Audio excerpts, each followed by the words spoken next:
Hey everybody, happy Tuesday. Alright, so now that the cat's out of the bag, I might as well tell you the truthful reason why my video last week was late, and that would be because I am in the United States. I essentially decided to show up for 2 weeks without telling anybody, and so far it's been really entertaining, but I tried to keep off the internet as long as possible, so no one would figure out I was here, and now that everyone knows, you can know, and we can get back to our regularly scheduled Tuesday videos. Eddie, however, who did not post a video yesterday, asked me to apologize for him and tell you all that he did not post because he was at a conference doing grown-up language learner things, so we can forgive Eddie. Yay, Eddie. Grown-up. Okay. So, today I'm just going to briefly kind of talk about the structure of the AP German exam. For those of you who don't know what AP classes are, AP stands for Advanced Placement, and they're classes you can take in high school. They're not really the same as IB, if you know what IB is, but they're in the same kind of ballpark, kind of. Anyway, AP tests are supposed to be college-level thinking courses. Who knows if they actually are. But I took AP German 2 years ago, 2012. They actually had just kind of revamped the test, so my year was the first year to get the new version. But I bring this up because I visited an AP German class at one of the local high schools near me today while I'm here at home. I've just kind of been trotting around, seeing everybody, and my brother, who is in German 4 at his high school, not the same high school as me, at a different one, but wanted me to come in. So I came into his German 4 class yesterday and then went back to visit the AP class today.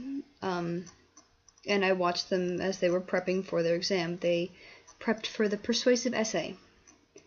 Now, I don't know if this is the same for AP French or Spanish. I assume it's different from AP Latin because there's no speaking part of AP Latin. I have no idea if there's an AP Chinese class at all. Maybe there is in some state. I don't think there's any in Virginia, but you know what? Message me, send me a message, let me know in the comments what your AP language test was like if you took one, which one it was, what you thought of it. Because I'm just going to talk about what I know from the AP German exam. Anyway, so the AP German exam has multiple choice in 2 sections. It has writing, which involves replying to some kind of message and then writing a persuasive essay. So you can kind of experiment, or rather, you have to show that you can confidently use 2 different styles of writing, one for an essay and one for an email. Whether that email is formal or informal is up to the test. And then speaking, which, if I remember, was we got snippets of a conversation that we had 20 seconds to respond to. So, you know, someone like Klaus or Matthias would ask us, Guten Tag, na, wie geht's? Just an example. Obviously, that's not as hard as the questions are. That's super simple. But, so, you know, Klaus or Matthias would ask you something, and then you'd have 20 seconds to formulate a response and speak it into the microphone. And then there would be another question or another prompt, and then you would have to answer that. And it just kind of, it was like 5 of those, I think, at least. Yeah, there were 5 of those. And then you also had to speak for 2 minutes on a cultural topic they gave you. If I remember correctly, when I took it in 2012, my cultural topic, and I'm allowed to talk about this because it was 2 years ago and they're giving out my test now as examples, so I'm allowed to talk about this, don't worry. But in 2012, when I took it, the cultural speaking prompt was something like, you're at a restaurant and you're speaking to international people, you're speaking to Germans at a restaurant, and you're trying to explain cultural differences in food culture between the United States or your home country and Germany. So it also wanted you to demonstrate what you might know about German culture in that sense. Now, I got a 5 on this exam. That's the best grade you can get. What I remember most about it was that it was just really long. Really, it was just straining in that it took so long. It was a very long exam. I think it took us like 5 hours, which is as long as the proficiency exam I had to take for my German university, and longer than the SATs. So it was a very just strenuous exam because it took so long. There were so many things to do, and there were so many different parts.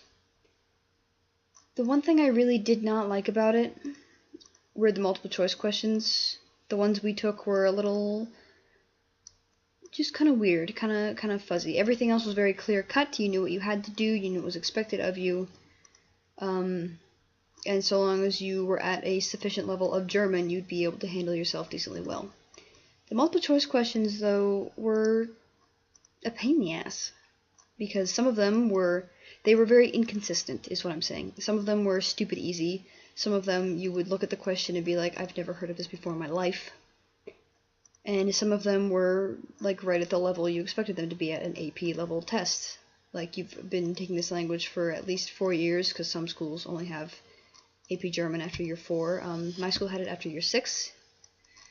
I took it in my 4th year because I skipped 4 and 5, but that's a different story. So, should you ever find yourself taking any AP language exam, specifically what I'm talking about, of course, is the AP German exam, beware the multiple choice, because it may or may not be as well constructed as the rest of the exam. Yeah. If your school gives you the option to take the exam, then I would ask your teacher. If you're not sure if your language level is up to snuff, talk to your teacher. If your school makes you pay for the exam, like mine did, and you're not sure that you want to take it, remember 3 is passing, a 2 or a 1 is not, so why you have a 2 or a 1 is beyond me, but just talk to your teacher. It is a completely doable exam. It's long. The multiple choice questions were a little bit iffy, but everything else was very doable, very comprehensible, and actually a huge confident boost when you went through the whole thing and realized that you survived. So I would say it's definitely worth it to take the AP German exam, or any AP language exam for that matter. Yeah, it's worth it. And if anything, it'll definitely tell you where you are. Okay. So, do message me, Tumblr, Facebook, email, whatever, and just let me know what you think of any AP language exam that you took or that you will be taking, or, yeah, IB exams, if there are such things, or whatever. Let me know. I am super interested to hear. Okay, guys. See you next week. I'll be back in Germany. Bye.